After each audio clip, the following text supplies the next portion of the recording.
Good evening and welcome to the Job Search Solution, the radio program where we talk about looking for a job, changing jobs, changing careers, hiring. And as always, we begin with a prayer. Dear God, grant us thy peace and thy mercy, thy will be done.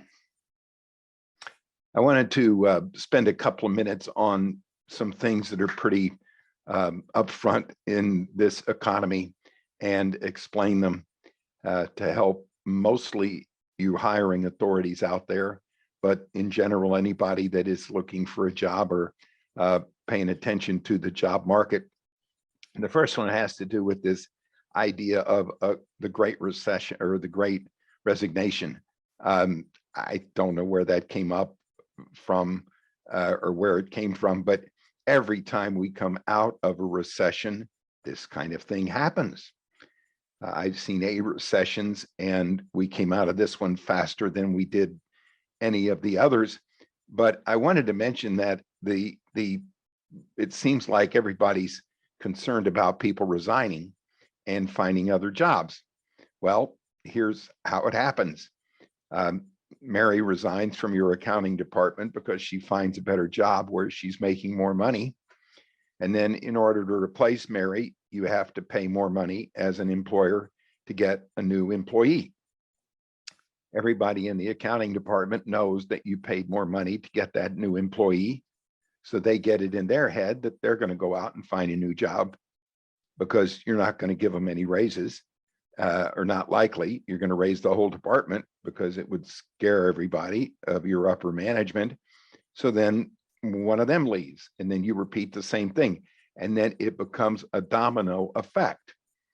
Whole bunches of people leave organizations and you have to pay more money in order to get them to replace them just because that's the economics of things.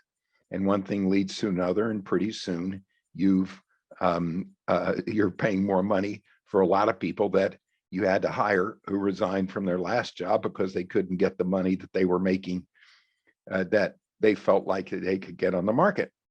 And with the job market like it is, there are fewer people in the job market than there have been probably in the past 10 or 15 years.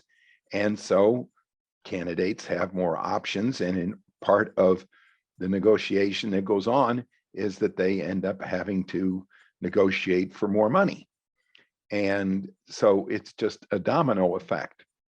You as a hiring authority better get used to the idea that you're going to end up paying more money. Now, don't shoot the messenger. I don't control these things. I just end up working with them. But salaries have increased because there are fewer people on the market. We discussed in this program before why there are fewer people on the market and why it's harder to find good people. But nonetheless, you're going to pay more than you paid a couple of 3 years ago because of the fact that you're just going to have to. And that's reality. The second thing that I wanted to bring up is that hiring authorities, and bless you all, we pray for you every day, but you got to take a shorter period of time to hire these candidates. We've seen over the last month, I personally have had 5 candidates not get to the finishing stages with a good opportunity because other organizations moved faster than my clients.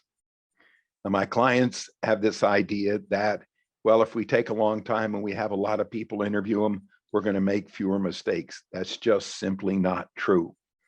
If you take more than a couple of weeks, maybe 3, to hire a candidate, you're likely going to lose them because every candidate that you're interested in, at least 4 other organizations are interested in them too. Now, I know my clients say, well, we've got to be really careful. I know you got to be really careful, but you can be careful within just as fast in 1 week as you can be careful in 2 weeks.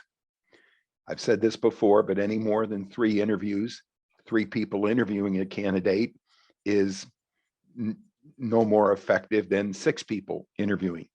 I had a candidate the other day that was going to go to their 6th interview, and they were so sick of it, they ended up going to work for another company that I had presented to them that only had them go through 3 interviews.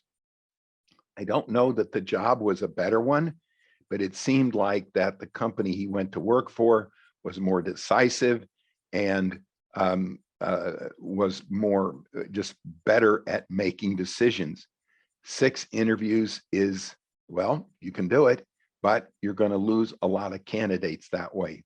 You got to shorten these processes, and all of the things that everybody created when there were lots of candidates on the market 2 years ago, when if you didn't hire one, you had 5 or 6 or 7 or 8 more right behind them.